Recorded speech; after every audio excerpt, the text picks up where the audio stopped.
Hi, I'm Yoko. Thank you so much for coming to my channel. Today, I'm gonna show not one, but 3 kinds of hummus recipes. Homemade hummuses are cheaper, healthier, and easy to prep. So let's dive in. We're gonna start with classic chickpea hummus.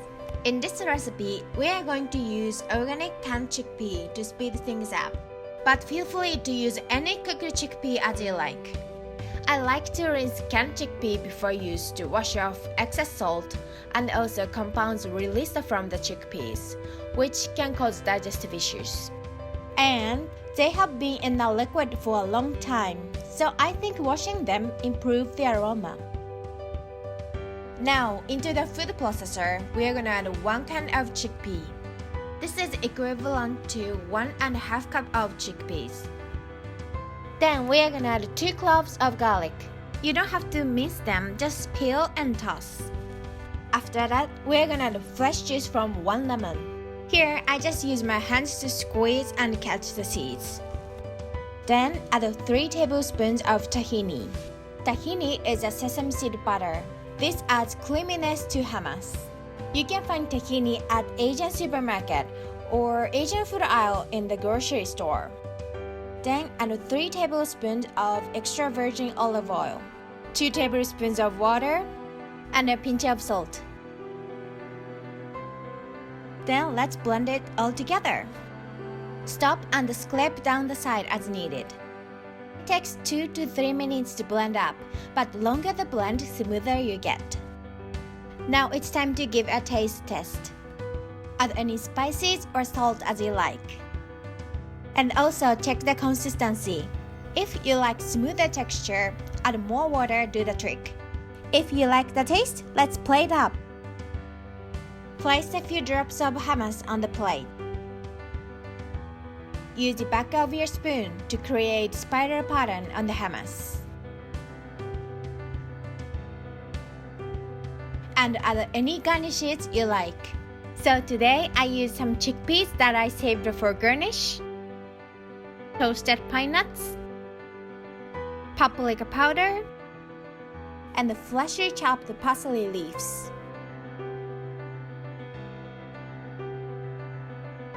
So here is hummus recipe number 1. Classic chickpea hummus is served. This is a very versatile recipe, so you can do sandwiches, wraps, or dips with this. And here I serve with tortilla chips. This can be a very fulfilling snack. Next up is edamame and green olive hummus. In this recipe, we are going to use edamame instead of chickpea as a base. The best season for edamame is summer, so edamame has light and refreshing flavor compared to chickpeas. So I think it goes well with the mild and tangy flavor of green olives. In this recipe, I use frozen shelled edamame. So cook edamame in boiling water to defrost before use. Into a blender, add 1.5 cup of edamame, 1 tablespoon of capers, 2 cloves of garlic, 1/3 cup of green olives. Using black olives instead is overpowering in taste and result in brown hummus, so make sure to use green olives.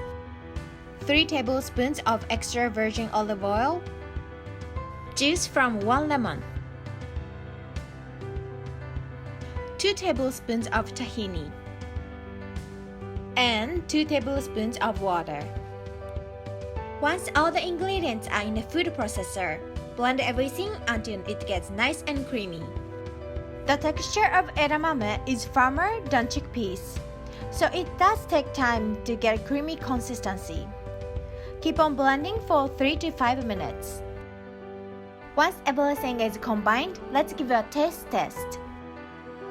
Capers and olives would add salt to hummus, but if it's not good enough, feel free to add more salt to your liking.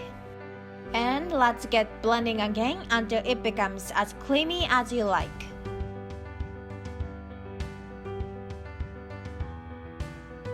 Now it's time to plate it up.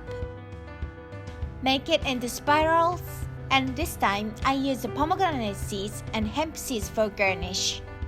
Pomegranate seeds not only add a beautiful pop of color, but also give sweetness and crunch, which I think goes really well with this edamame hummus. So, hummus recipe number 2, edamame and green olive hummus is served. I pair this with veggies and apple. This is gonna be great appetizer or even late night snack. Enjoy with your favorite veggies. Next up is chocolate hummus, or you can call this chickpea Nutella. In this recipe, we are gonna use almond butter instead of tahini. Into a blender, add 1 can of chickpea, which is 1.5 cup of chickpea. 3 tablespoons of almond butter.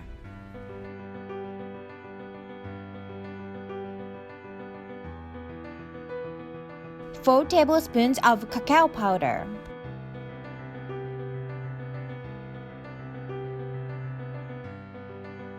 1.5 teaspoon of vanilla extract. 3 tablespoons of soy milk or any nut milk of your choice. A pinch or 2 of salt. And 3 tablespoons of maple syrup. I find 3 tablespoons enough for me, but if you like sweeter, feel free to add more maple syrup. Let's get blending until it gets creamy and smooth. Cacao powder could be left unincorporated on the side of the blending bowl, so scrape down and mix in with spatula as needed. Once it's become creamy, let's plate it up. For the garnish, I used toasted coconut chips, cacao nibs, and fresh raspberries. So here, hummus recipe number 3, chickpea Nutella is served. I served with grapes and strawberries, but any fruit works here. Dipping strawberries into this chocolate Nutella makes perfect snack. Also, you can use this like regular Nutella. Here, I make chickpea Nutella toast and it's so good. So, here's my 3 hummus recipes in one board. Hummus bowl looks so gorgeous but very easy to prep. This can be the appetizer for your next home parties or new addition to your potluck recipes. Leftover hummus freeze well, but usually I go through so quickly so there's no leftover. I hope you find your favorite hummus recipe. If you give it a try, please share and tag me on Instagram, yokos.kitchen. If you enjoyed the video, please give it a thumbs up and subscribe. Thank you so much for watching and see you in the next one. Bye!